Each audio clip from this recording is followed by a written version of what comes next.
Hello friends. तो आज की हमारी स्टोरी दो बच्चों के बारे में है जो अपने खोए हुए पिता को ढूंढने के लिए खतरनाक जर्नी पर जाते हैं। लेकिन उन्हें क्या मालूम था कि ये उनकी लाइफ का सबसे मैजिकल एडवेंचर बन जाएगा। तो ये मूवी इंडिया के जंगलों से शुरू होती है, जहाँ हम एक बहुत ही प्राचीन मंदिर को देखते हैं और पता चलता है कि दो एक्सप्लोरर्स इस जगह पर रिसर्च करने आए हैं। इनमें से एक है चार्ल्स विलर्ड, जो दुनिया से लुप्त हो चुके एनिमल्स पर रिसर्च कर रहा है, और दूसरा है प्रोफेसर शोंकू, जो अपने इन्वेंशंस के लिए बहुत फेमस है। साथ मिलकर उन्होंने कई रहस्यों से पर्दा उठाया है और यहाँ भी उन्हें ऐसा ही एक मिस्टीरियस टैबलेट मिलता है। वो देखते हैं कि टैबलेट पर किसी हिडन वर्ल्ड तक जाने का रास्ता है, जहाँ यूनिकॉर्न के साथ साथ और भी कई मैजिकल एनिमल्स रहते हैं। चार्ल्स बताता है कि उसके बच्चों को यूनिकॉर्न्स बहुत पसंद है, और इस पर शोंकू कहता है कि अगर तुम चाहो तो मैं पुराने डीएनए को जोड़कर एक असली यूनिकॉर्न बना सकता हूँ। लेकिन चार्ल्स इसके लिए मना कर देता है और कहता है कि बनाने से ज्यादा मैं उसे ढूंढना पसंद करूंगा। तभी हम फ्रैंक नाम के एक विलेन को देखते हैं, जो शोंकू के इन्वेंशन चुराकर उससे पैसा कमाना चाहता है, और इसीलिए उसकी नजर हमेशा उसके मिशंस पर रहती है। वो उन्हें बांधकर उनकी डायरी को चुरा लेता है और कहता है कि अब उसे अमीर बनने से कोई नहीं रोक सकता। फिर वो उन्हें मरने के लिए छोड़कर निकल जाते हैं, लेकिन किस्मत उन दोनों को बचा लेती है और वो उस टैबलेट को लेकर बाहर निकल आते हैं। तभी वो फ्रैंक के हेलीकॉप्टर को देखते हैं और शोंकू उसका पीछा करने के लिए अपनी राइड मंगवाता है। फिर वो अपने गैजेट्स की मदद से उस डायरी को वापस पाने की कोशिश करता है, लेकिन इसी चक्कर में चार्ल्स बैलेंस खोकर नीचे गिरने लगता है। शोंकू भी डायरी छोड़कर अपने दोस्त को बचाने जाता है और एक पैराशूट की मदद से वो दोनों सेफली नीचे आ जाते हैं। आगे का सीन 18 महीने बाद का है, जहां हम मेलोडी और उसके भाई मो को देखते हैं और पता चलता है कि वो यहाँ अपने डैड चार्ल्स को ढूंढने आए हैं। जल्दी ही उनकी ट्रेन स्टेशन पर पहुंच जाती है और हम देखते हैं कि एक रोबोट छुपकर उन दोनों को आइडेंटिफाई कर रहा है। मेलोडी मो से कहती है कि हमें प्रोफेसर शोंकू तक पहुंचना होगा, क्योंकि वही है जो इसमें हमारी मदद कर सकते हैं। लेकिन बाहर उनका सामना फ्रैंक के लोगों से होता है, जो उन दोनों को किडनैप करने आए हैं। रोबोट भी खतरे को समझ जाता है और बच्चों को उनके साथ नहीं जाने देता। वो बताता है कि मैं शोंकू का पर्सनल रोबोट रोबू हूँ और उन्होंने ही मुझे तुम्हें लेने भेजा है। फिर वो उसकी बाइक से आगे बढ़ने लगते हैं और रोबू उन्हें शोंकू के मेंशन में ले आता है। शोंकू को लगता है कि ये शायद उसके नए असिस्टेंट हैं और वो उन्हें अपनी लैब में चलने को बोलता है, जहां वो एक नए एक्सपेरिमेंट पर काम कर रहा है। मेलोडी और मो उसे बताने की बहुत कोशिश करते हैं, लेकिन शोंकू उनकी बातों पर कोई ध्यान नहीं देता और उन्हें दिखाता है कि कैसे उसने डीएनए की मदद से एक यूनिकॉर्न बना लिया है। बच्चों को यूनिकॉर्न थोड़ा अजीब सा लगता है, लेकिन शोंकू बताता है कि शायद डीएनए मैचिंग में कुछ गड़बड़ हो गई है और ये सब उसकी डायरी चोरी होने की वजह से हुआ है।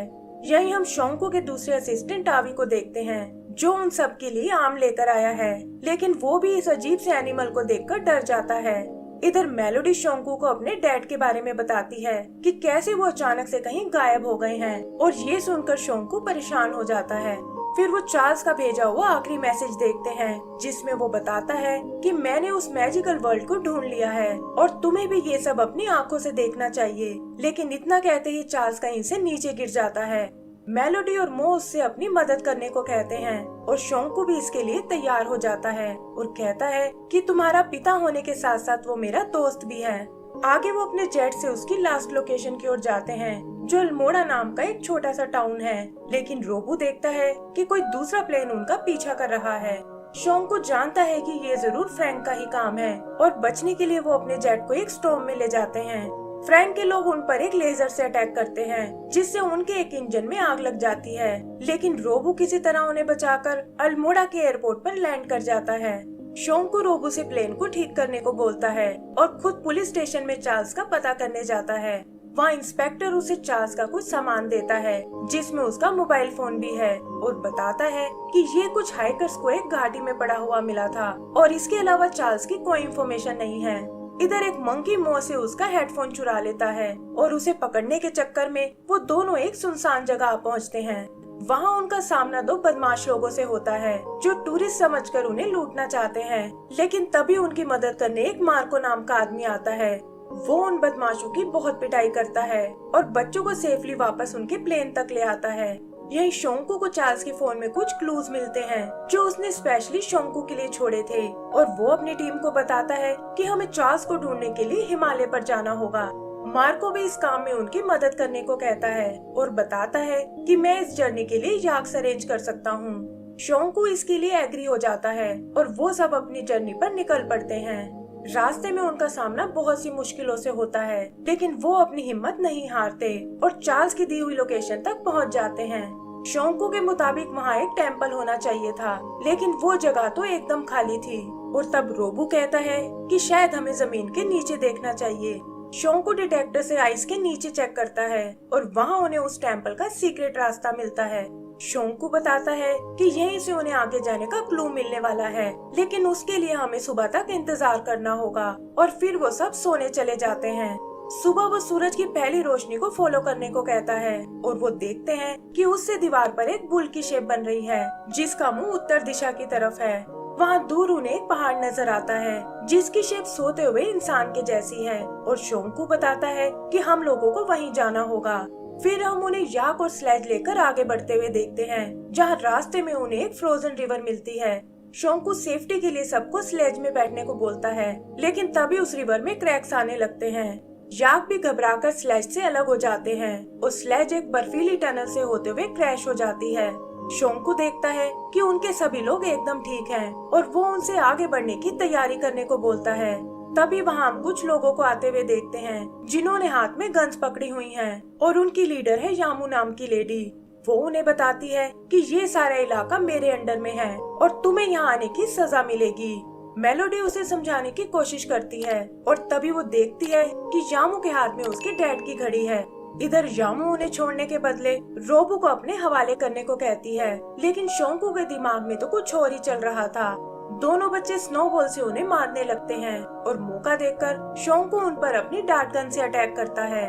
वो बताता है कि वैसे तो ये डार्ट्स एकदम हार्मलेस हैं, लेकिन इसका असर इन्हें हेलुसिनेट करने लगेगा।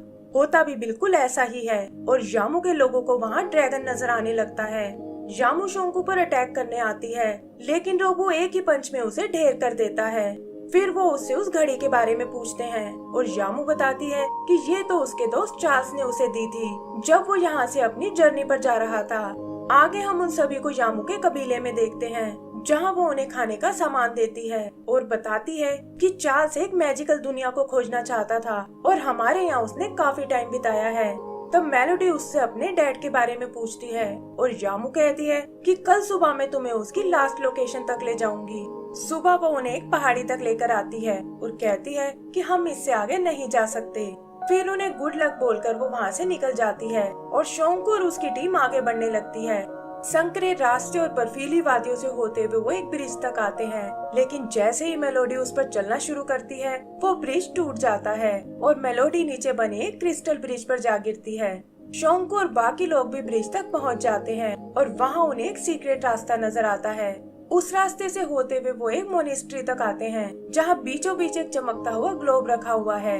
आगे जाने पर उन्हें एक बुक नजर आती है जिसके बगल में बुद्धा का एक बड़ा सा स्टैचू है और मेलोडी देखती है कि ये बुक तो संस्कृत लैंग्वेज में है जो उसके डैड उसे सिखा चुके हैं। वो बताती है कि बुक में भी किसी ड्रीम वर्ल्ड के बारे में बताया गया है, लेकिन वहाँ तक जाने के लिए उन्हें फ्लाइंग पावर की जरूरत पड़ेगी। शोंकू भी देखता है कि ये लाइब्रेरी किसी लैब के जैसी है, जहाँ ऐसे एक्सपेरिमेंट के बारे में लिखा है जिसके बारे में इंसान सोच भी नहीं सकता। यही मार्को घूमते हुए एक सीक्रेट रूम में आता है जहाँ ढेर सारा खजाना रखा हुआ है और यहाँ पता चलता है कि वो तो असल में फ्रैंक के लिए काम करता है और उसने उसे यहाँ की लोकेशन शेयर कर दी है।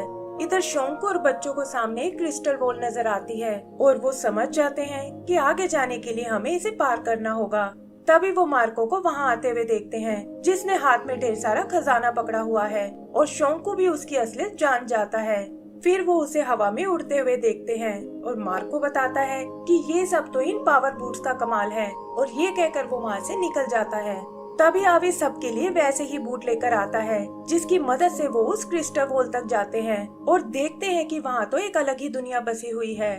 शोंकू देखता है कि मेलोडी और मो भागते हुए आगे निकल गए हैं और वो भी उनके पीछे जाने का प्लान करता है। दूसरी तरफ हम एक शिप को देखते हैं और पता चलता है कि फ्रैंक अपने लोगों के साथ वहां आ पहुंचा है ताकि यहाँ के एनिमल्स और प्लांट्स को चुराकर अपनी दुनिया में ले जा सके। उधर शोंकू और उसके साथियों का सामना एक मिनोटोर से होता है और वो सब उससे बचकर भागने लगते हैं। तभी झाड़ियों में से एक यंग आदमी बाहर आता है और शोंकू देखता है कि ये तो उसका दोस्त चार्ल्स ही है, जिसे इस दुनिया ने काफी बदल दिया है। चार्ल्स बताता है कि मिनोटोर तुम्हें कोई नुकसान नहीं पहुंचाएगा, क्योंकि मैंने उसे समझाकर दूर भेज दिया है और मैं तो यहाँ तुम्हारे शिप को देखकर आया हूँ। लेकिन शोंकू कहता है कि हम तो यहाँ कोई शिप नहीं लाए, और वो समझ जाते हैं कि ये जरूर फ्रैंक ही होगा। उधर मेलोडी और मो की नजर एक असली यूनिकॉर्न पर पड़ती है, और इससे पहले कि वो उसके पास जा पाए, मार्को उसे पकड़कर अपने साथ ले जाता है। इधर चार्ल्स शोंकू को ये मैजिकल दुनिया दिखाता है और बताता है कि आते ही मैं एक पेड़ में क्रैश हो गया था, लेकिन एक मैजिकल फ्रूट ने मुझे फिर से ठीक कर दिया। फिर जैसे ही मैंने यहाँ से वापस जाने की सोची, मेरा शरीर गायब होने लगा और पता चला कि उस फ्रूट ने मेरी बॉडी केमिस्ट्री को चेंज कर दिया है और अब मैं यहाँ से बाहर नहीं जा सकता। इधर मेलोडी और मो देखते हैं कि फ्रैंक के लोग एनिमल्स और प्लांट्स को कैद कर रहे हैं, और तभी वो खुद भी उनके हाथों पकड़े जाते हैं। चार्ल्स को भी शिप के पास मेलोडी की डायरी पड़ी हुई मिलती है और वो छुप कर उनके पास जाने लगते हैं। फिर वो मार्को और उसके लोगों पर स्लीपिंग डार्ट्स का यूज करते हैं, और फ्रैंक भी समझ जाता है कि शोंकू यहाँ आ पहुँचा है। वो उन लोगों से कहता है कि तुम मुझे भागने से नहीं रोक सकते, और शोंकू को शूट करने की कोशिश करता है, लेकिन शोंकू को बचाने के चक्कर में गोली चार्ल्स को जा लगती है। तभी वो देखते हैं कि चार्ल्स के घाव अपने आप भर रहे हैं, और फ्रैंक भी ये देखकर हैरान रह जाता है। वो अपने लोगों से चार्ल्स को पकड़ने को बोलता है ताकि इमोर्टैलिटी का सीक्रेट जान सके, लेकिन शोंकू उसे कहता है कि इसमें तो तुम्हें बहुत टाइम लगेगा, और तुम चाहो तो मेरी ये नई डायरी ले सकते हो जिसमें मैंने ये सीक्रेट पहले ही लिखा हुआ है, लेकिन बदले में तुम्हें मेरे दोस्तों को आजाद करना होगा। फिर अचानक एक बड़ा सा बर्ड उन बच्चों को उठा कर ले जाता है, और फ्रैंक भी डायरी और चार्ल्स को लेकर निकल जाता है। तभी शोंकू को एक दूसरा बर्ड नजर आता है और वो उस पर बैठकर उनका पीछा करने लगता है। उधर फ्रैंक उस डायरी को देखकर बहुत नाराज होता है, लेकिन वो नहीं जानता कि शोंकू भी उस तक पहुंच चुका है। शोंकू किसी तरह चार्ल्स को फ्री कर लेता है, और इधर हम आवी और रोबो को देखते हैं जिन्होंने उस बर्ड से बच्चों को छुड़ा लिया है। फ्रैंक के लोग शोंकू और चार्ल्स को रोकने की कोशिश करते हैं, लेकिन तभी वो यूनिकॉर्न वहां आकर उन्हें बचा लेता है। फिर वो यूनिकॉर्न को लेकर प्लेन से नीचे कूद जाते हैं, और फ्रैंक कसम खाता है कि एक दिन वो यहाँ वापस जरूर आएगा। चार्ल्स अपने बच्चों से मिलकर बहुत खुश होता है, और तब शोंकू उसे बताता है कि फ्रैंक अपने साथ कई सारे एनिमल्स को ले गया है, लेकिन चार्ल्स कहता है कि इस बार वो कामयाब नहीं हो पाएगा और ना ही उसे वापस आने का रास्ता मिलने वाला है। आगे हम फ्रैंक को देखते हैं जो उन एनिमल्स और प्लांट्स को बेचने का प्लान बना रहा है, लेकिन तभी अचानक वो एक एक करके गायब होने लगते हैं, और देखते ही देखते उसका खजाना खाली हो जाता है। इधर चार्ल्स अपने बच्चों को सच बताता है कि बिना क्योर के वो यहाँ से वापस नहीं जा सकता, और वो सब उसे प्रॉमिस करते हैं कि हम आपको वापस लेने जरूर आएंगे। तभी रोबो अपना बनाया एक फ्लाइंग शिप लेकर आता है और बताता है कि ये सारा सामान मैंने फ्रैंक के प्लेन से चुराया है, और फिर वो चार्ल्स से अलविदा लेकर वहाँ से निकल जाते हैं। एंड सीन शोंकू की लैब का है, जहाँ वो बताता है कि हम क्योर ढूंढने के बहुत करीब हैं, और इसी के साथ हमारी ये मूवी खत्म हो जाती है। तो